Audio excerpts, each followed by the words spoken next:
itu ada pemeriksaan refleks patella. Kira-kira tujuan dari pemeriksaan refleks patella itu apa sih? Saya mau jawab. Siapa? Jawab. Suaranya siapa yang Saya mau Ibu menjawab? Cynthia Dewi bisa menjawab. Ya, silakan Cynthia Dewi. Ya, tujuannya untuk mendeteksi dini apabila pada kehamilan tersebut ada kelainan atau butuh penanganan khusus. Terima kasih.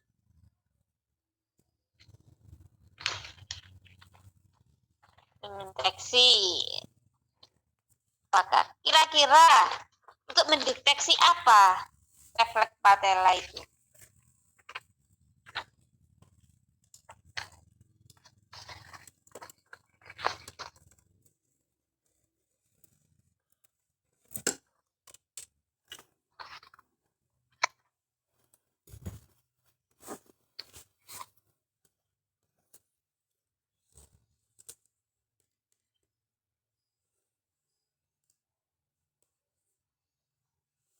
Apa Mbak Sinta?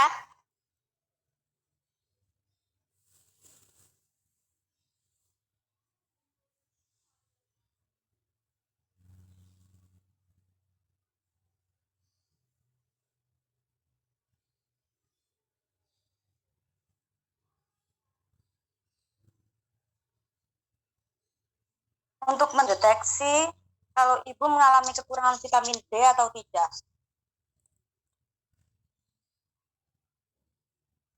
B berapa?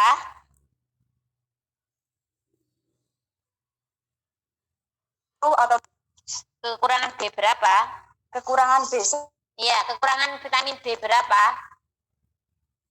1 atau tidak. Apa? B1 atau tidak.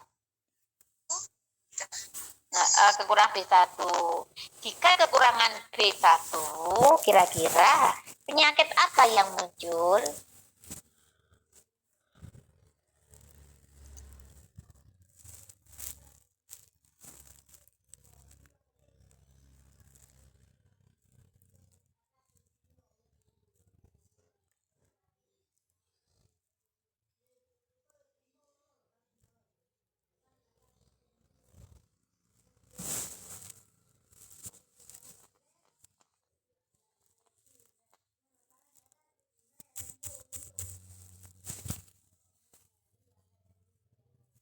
Satu akan beri-beri dan penyakit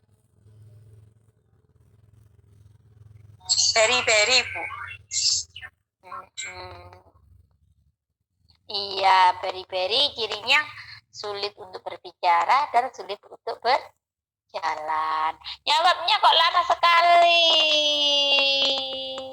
Di sini sinyalnya agak lemot. Ya. Videonya ibu saja putus-putus. Oh, sinyalnya agak lemot. Ya, jadi itu fungsinya untuk mengetahui apa ibunya kekurangan vitamin B1 atau tidak. Kalau kekurangan jadinya nanti ibunya bisa kena penyakit beri-beri. Cirinya beri bagaimana? Ya. Jadi nggak bisa berjalan ya. Bisa keluarnya itu ini apa namanya lesu, lemas, mual. Nah, seperti itu ya. Terus pertanyaan saya yang sudah nggak usah jawab ya. Kalau tadi nggak ada yang tanya, jadi saya tanya terus nih, ya. Ketika Anda melakukan pemeriksaan abdomen, ya, tujuan dari Leopold 3 itu kira-kira apa? Saya mau menjawab. Ya, Winda, ayo. Tujuan dari Leopold 3 itu menentukan bagian janin yang mana yang berada di bawah rahim dan apakah sudah masuk PAP atau belum.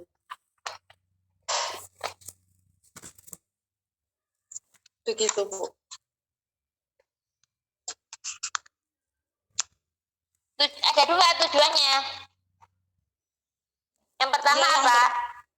Yang Untuk pertama menentukan menentukan bagian janin mana yang berada di bawah, yang di bawah rahim itu. untuk menentukan bagian terbawa janin atau terdahulu janin, dan untuk menentukan apakah bagian terbawah tersebut sudah masuk PAP, bagian terdahulu sudah masuk PAP atau belum. Belum. Yang pertama tadi ya, untuk menentukan bagian terdahulu. Kira-kira bagaimana untuk menentukan caranya? Cirinya bagaimana?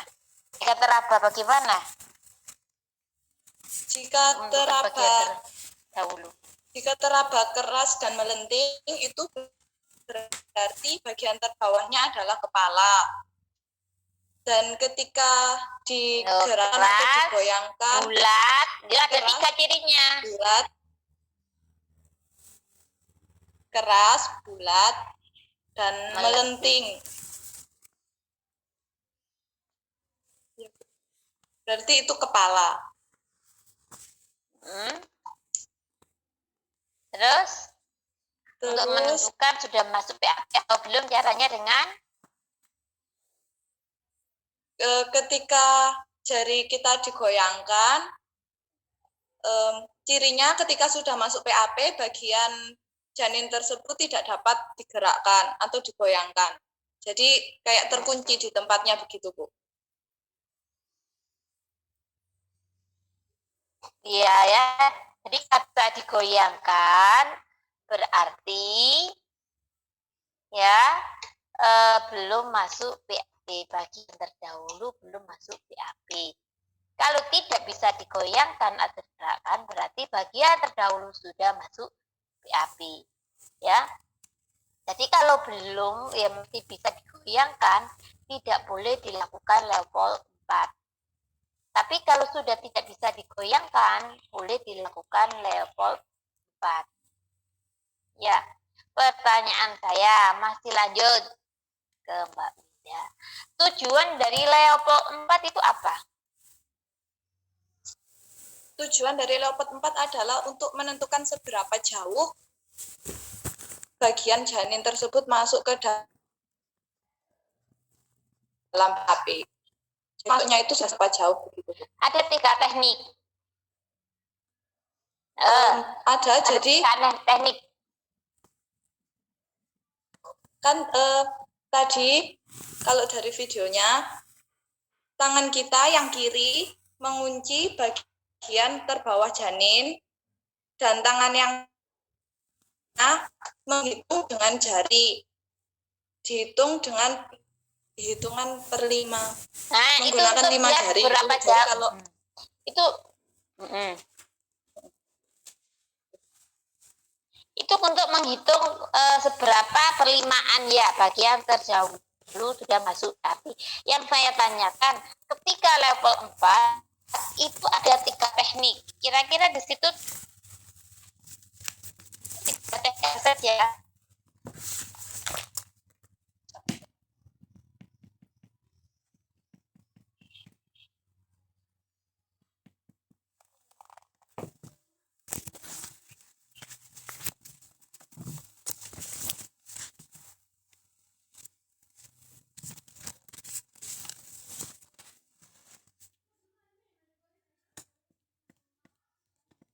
Apa? Yaitu ada konvergen. Ya, jadi konvergen sebagian kecil, bagian terdahulu sudah masuk PAP. Jadi jari-jarinya saling berkonvergen. Dikonkav sejajar. Jadi separuh dari bagian terdahulu sudah masuk PAP. Divergen, jari-jari berjauhan. Artinya seluruh bagian terdahulu sudah masuk PAP. Baru di sini kita hitung perlimaan. Jika jari kita 5, Ya masuk, berarti itu 5/5. 5/5 masih di level 3. Karena apa? 5/5 belum masuk PAP. Ya, 5/5 itu belum masuk PAP. Baru 4/5 itu sudah masuk PAP. Ya, jadi ada 4, masukkan ke 4. Nah, ya. Nah.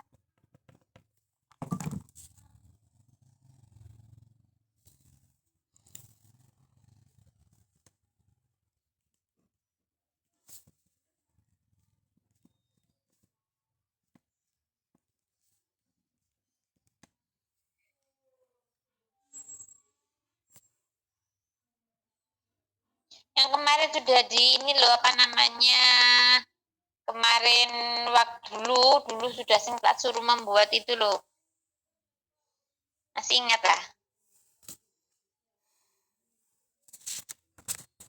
perlimaan.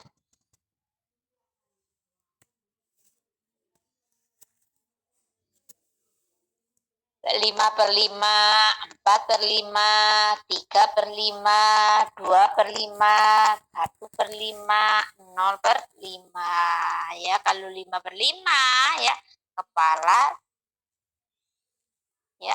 Ini ya bagian terbesar belum ambil ya, kepala di atas itu anggul ya, masih bisa digerakkan 5/5 ya. Nah, yang dulu sudah buat itu loh. Terus 4/5 ya, bagian terbesar belum masuk bagian sudah digerakkan ya, bagian terbesar kepala sudah masuk panggul 4/5 itu loh ya. Sudah kamu tulis itu loh dulu. Nah, bagian terbesar kepala sudah masuk PAP. 2/5 kepala berada di dasar panggul. 0/5 kepala sudah berada di depan perineum. Nah, seperti itu ya. Jadi caranya seperti itu, tangannya perlimaan ditekan, ini ditekuk ya. Waktu lakukan level 4 ya, ya level 1, level 3 ditekuk, level 4 lurus. Tapi setelah mengecek perlimaan ditekuk lagi kan. Ya.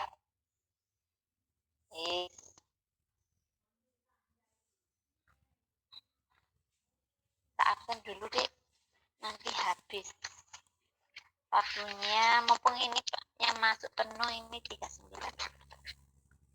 Apliana Lele hadir Bu. Indah Hadir Bu, hadir. Marcelina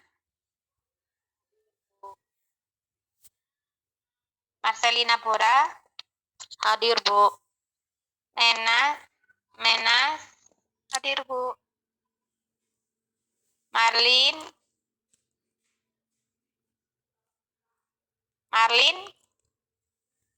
Hadir Bu. Narti Hadir Bu. Hadir Bu. Neolivina Hadir Bu. Rosalia Rambonakul hadir Bu. Hadir Bu. Stefania Hadir Bu. HOT 1 ke HOT 2 ya, kalau dilakukan periksa dalam. Kalau lakukan periksa dalam itu masih HOT 1, HOT 2 ya, di mana bidang yang berbentuk pada lingkaran PAP dengan bagian atas simbol artinya apa. Jadi keterangannya itu artinya sulit digerakkan, bagian terbesar kepala belum masuk panggul ya. Maksudnya dia sudah belum masuk tapi tidak bisa digerakkan. Ya, saya sudah masuk tapi tidak gerak, itu mulai masuk gitu ya. Misalkan itu atas panggung kepalanya masuk ini mepet, ketika digoyangkan ini nggak bisa goyang ya, itu HOT 4. Kalau HOT ya sampai HOT 3 ya, artinya apa? Bidang sejajar dengan HOT 1 terletak setinggi bagian ya. Jadi kelima itu ketika dilakukan periksa dalam itu masuk 2 ke hot 3, artinya sejajar dengan bidang hot 1 terletak setinggi bagian bawah simfisis, artinya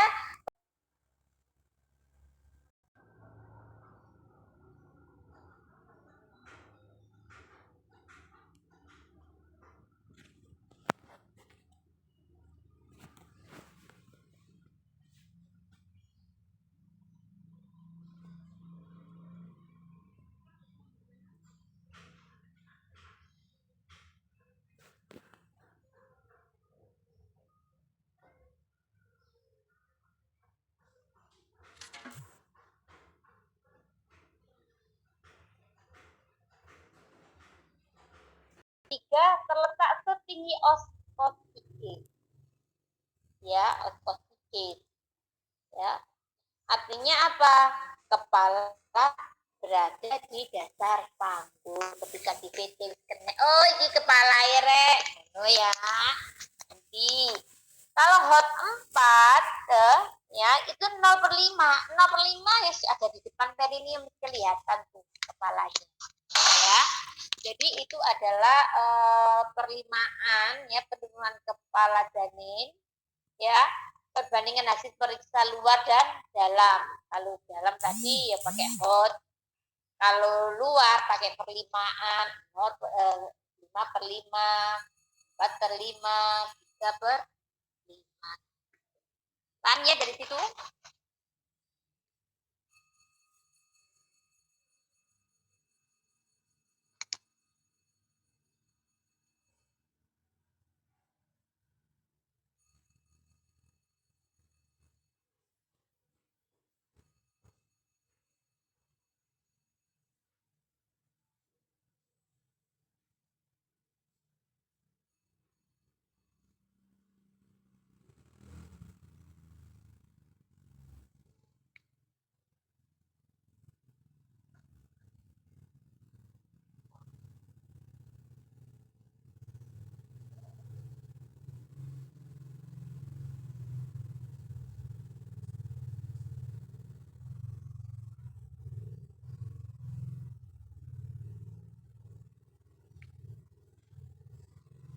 Ya, sudah?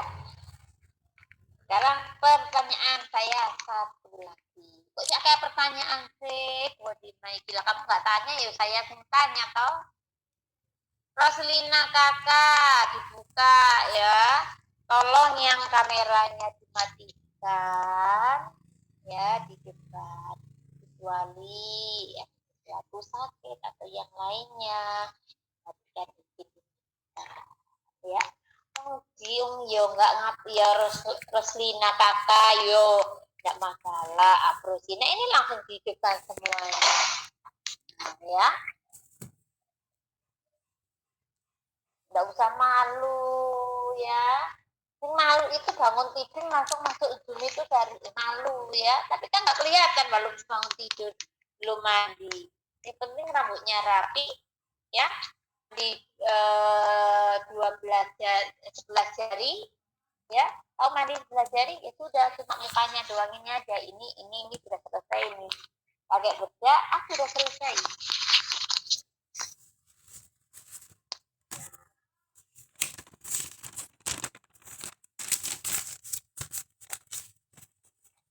Ada yang tanya, waktunya tinggal sedikit, ada yang tanya. Kan tadi mulainya kan jam 9.15 toh, berarti selesainya kan jam 10.15. Ini waktunya tinggal kalau ada yang tanya. Oh ya, untuk ujiannya kan ini pertemuan terakhir ya. Ujiannya ya itu saya mulai dari pertama ya. Terus cukup satu saja ngirimnya, nggak usah 3 kali 4 kali ya, cukup satu saja sudah cukup buat Maya. Karena walaupun kamu ngirim 2 kali 3 kali, yang saya ambil yang pertama kan kelihatan di situ ada jamnya ya. Nah, terus jangan main uji coba piye to Bu? Wis aku tak gawe jeneng liya. bobo ngono ya. Oh, ternyata nilainya jelek, berarti yang benar ini. Ya, jangan ya. Bu Bidan belajar jujur ya. Karena orang jujur itu paling sulit. Ya. Oh, Anda di situ ngerjakan iso buka buku yo bisa. Ya toh? Nah, nggak usah ini dihitung, belajar hitung ya. Kenapa? Ketika Anda nanti uji kompetensi, ya Anda nggak akan bisa buka buku yang hitung sendiri ya. Usia kehamilan, HPHT, TBC, nah hitung sendiri. Ya, karena kalau uji kompetensi sekarang menggunakan TV ya, komputer ya. Multiple choice tentunya juga kasus, makanya nanti saya buatkan kasus lagi ya, kasusnya sing panjang sehingga Anda harus tahu mencerna kasusnya ini sih ditanakan itu yang mana sih, itu harus tahu. Oh, kan di situ ada petunjuk dari kasus di atas, kira-kira HPHT-nya berapa, kan tinggal tadi periksanya tanggal berapa, terus HPHT ya, head terakhirnya kapan, usia kehamilan, yang ditanyakan UK berarti UK-nya berapa, TP-nya dilihat, taksiran bersalinan, kan ada rumusnya. Ketika kurang dari 3 bulan rumusnya bagaimana, ketika lebih dari 3 bulan rumusnya bagaimana. 1 sampai 2, 1, 2, 3 itu rumusnya ada sendiri. Sebenarnya dua-duanya bisa digunakan, tapi untuk memudahkan kita menghitung supaya lebih cepat. Ya. Terus apa? Lebih dari 3 bulan ada rumusnya sendiri. Tapi kedua rumus ini bisa digunakan, dua-duanya bisa. Hanya kita akan lebih mudah kalau kita menggunakan yang kurang dari 3 bulan, berarti menggunakan ini lebih cepat. Ya.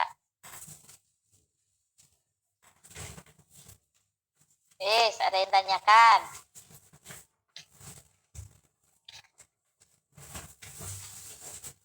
Bu Woro sudah selesai.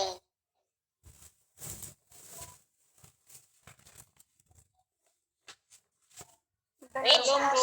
Waru sudah selesai belum? Belum, Bu.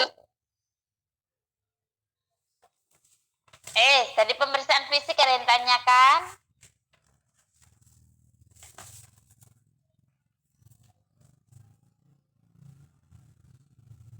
Ada yang tanyakan?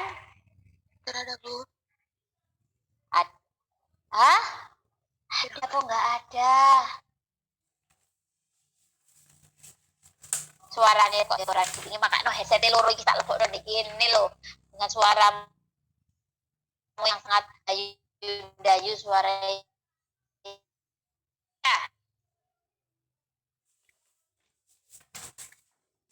Nah ya, silakan belajar karena askep 1 itu dasarnya nanti untuk askep 2. Ketika Anda mau nolong persalinan, tentunya yang dikaji adalah askep 1. Kapan berkunjungnya, kapan HPHT-nya, kapan tafsiran persalinannya, ini post-it atau enggak, atau prematur atau aterm. Nah, itu dari situ. Ya tahu, oh ini kok lahir, HPHT-nya kapan, bayinya kok kecil, oh prematur nih, belum usianya 9 bulan. Nah, ini kapan, oh post-it, tahu dari HPHT-nya ngitungnya, ya toh? Nah, seperti itu, ya. Harus tahu tanda pasti hamil, tanda mungkin hamil, ya. Tanda tidak mungkin hamil. Itu harus ada 3. Pasti ku ya dengan DCC gerakan janin. Berapa bagian-bagian janin ketika dilakukan palpasi, dilakukan USG terlihat gerakan janin.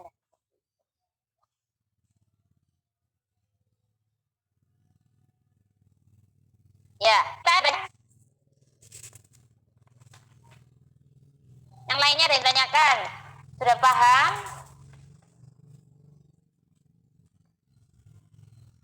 tugasnya bagaimana tugasnya? Sudah selesai? Karnenya? Sudah, Bu. Sudah dikumpulkan. Tadi siapa yang mengumpulkan di Pak Sapam tadi? Saya, Bu, tapi nanti pengumpulannya. Oh, nanti ya, nanti. Dikasih map ini ya, map apa namanya, map plastik itu loh ya. Yang ada ceritanya, jangan map yang buat lamar kerja yang anu itu ya. Iya, Bu. Tinggal videonya saja berarti ya. Iya, Bu. Dengan video. Ya, kalau tidak ada yang ada Jumat depan dah. Ini berarti Jumat depan. Ya. Terima kasih. Yang lain tak sudah paham Jumat depan. Jadi ojo bingungi PJ-mu, tuamu. Ya mumet nanti SMS Bu Kotima mau ketemu Bu Kotima Bu. Kasihan jauh-jauh dari Kajinan ke WIN itu jauh ya.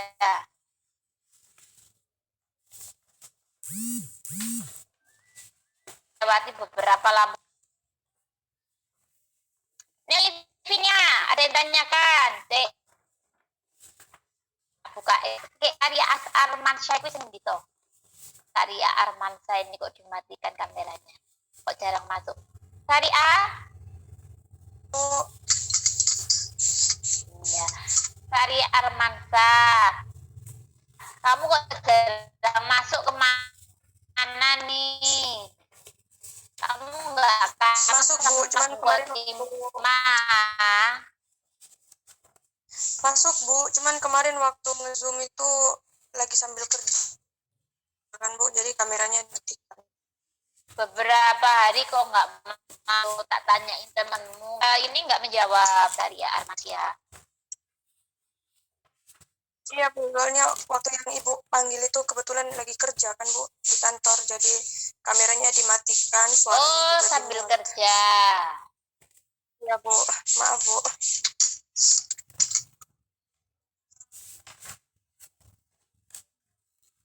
Yunita Afrida.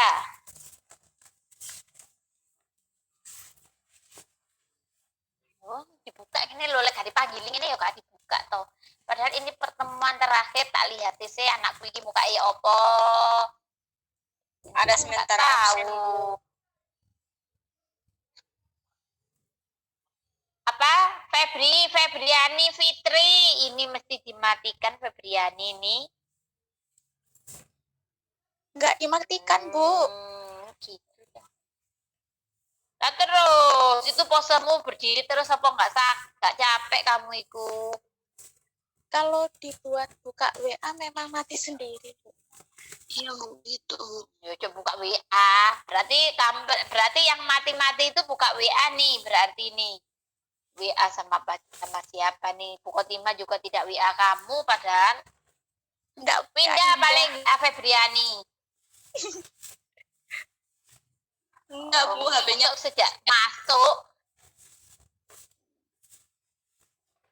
Sejak masuk dulu mesti dimatikan WA berarti ya yuk. Oke ya. Saya akhiri ya. Selamat pagi, selamat beraktivitas, jaga kesehatan ya. Insya ketemu lagi di semester 2.